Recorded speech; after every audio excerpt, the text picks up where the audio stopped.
So ఒక 21 days కాస్త fresh vegetables, fruits, juices తాగాలని చాలా కాలంగా అనుకుంటుంది, కానీ ఈరోజు స్టార్ట్ చేస్తున్నా. తినాలనిపిస్తే ఒక ముద్ద అన్నం తినొచ్చు, మధ్యాహ్నం కానీ రాత్రి కానీ. అది ఇప్పుడు ఫిక్స్ చేస్తా రుచికరంగా. ఇంకా మిగతాది రుచితో సంబంధం లేదు, ఆల్రెడీ రుచి ఉంది వీటికి. సో ఈ 21 రోజుల్లో ఒక పుస్తకం కూడా రాద్దామని అనుకుంటుంది. ఇప్పుడు ఊరికి ఏదో తిని హెల్త్ కోసం అని కాదు, హెల్త్ ఇలాగ ఉంది, కాకపోతే కొంచెం చిన్న ప్రయోగం. ఒక ఆశ్రమానికి పోయి ఏం చేస్తామో ఎవరు లేకుండా మనకు మనమే అట్లా చేసుకోవడం, స్వయం మాల దీనికి నేను పెట్టిన పేరు.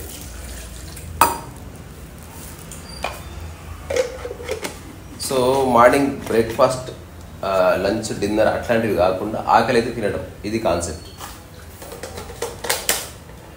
అక్కడ స్విచ్ చేసినామా ఒక నిమిషం తినేస్తాం. ఇప్పుడు ఒక జ్యూస్ ప్రిపేర్ చేస్తున్నా. అదేంది,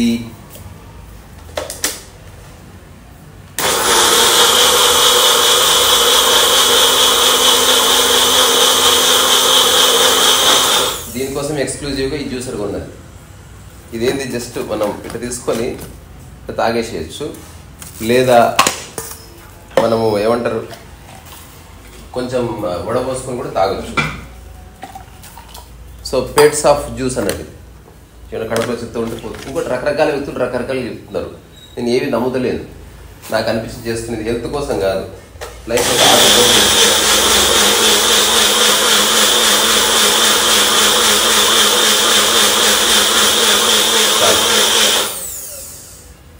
సో ఈ 21 రోజులు ఒక పుస్తకం రాద్దాం అనుకుంటున్నాను. వీలైతే ఒక 3 సబ్జెక్ట్స్ ఉన్నాయి. బుచ్చారెడ్డి గారి మీద రాయాలనుకున్న పుస్తకం కానీ, లేకపోతే ఏమంటారు మన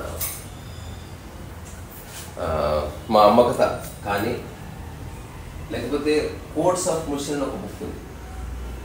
సో 21 రోజులు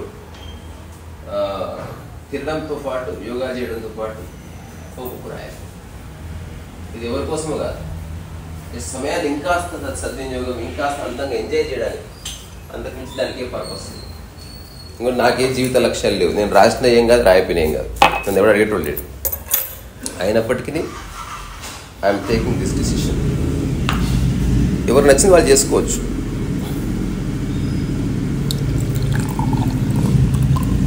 బిడ్డ నువ్వు తాగుతావా? నీకు కూడా వస్తాను.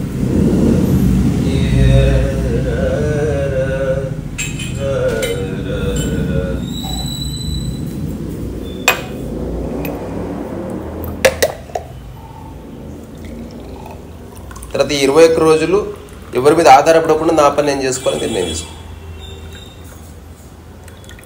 అంటే వాళ్ళందరికీ ఆర్డర్స్ ఇచ్చి, హుకుమ్స్ ఇచ్చి నేను చేస్తుంటే అసలు మీరు ఎవరు కోఆపరేట్ చేయడం లేదు. ఇట్లాంటి బక్వాసులు ఏమి లేకుండా మన పని మనమే చేసుకోవడం. ఇప్పుడు ఇది అయిపోయింది, నేనే కడుక్కొని దాన్ని మళ్ళీ యథావిధికి పెట్టేస్తాను.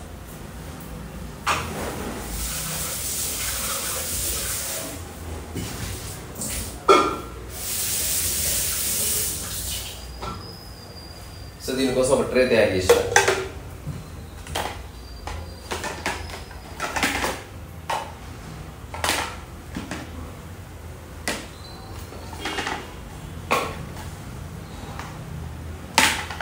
క్లీన్ చేసుకోవాలి. సో ఈరోజు ఈ జ్యూస్ తర్వాత పట్టు బ్రేక్ఫాస్ట్ ఏమిటంటే కొంత కీర దోశ, కొంచెం టమాటా, కొంచెం పప్పడి పండు, తర్వాత ఏదైనా ఒక పండు. ఇవంటే ఈరోజు మధ్యాహ్నం వరకు, సాయంత్రం కథం చేస్తా. ఇది మేబీ క్వాంటిటీ పెంచుతా కూడా, అంటే కొంచెం తినను, మంచిగా తింటా. బాగుంది. సో ప్రస్తుతానికి ఇంతే. Tata, bye bye.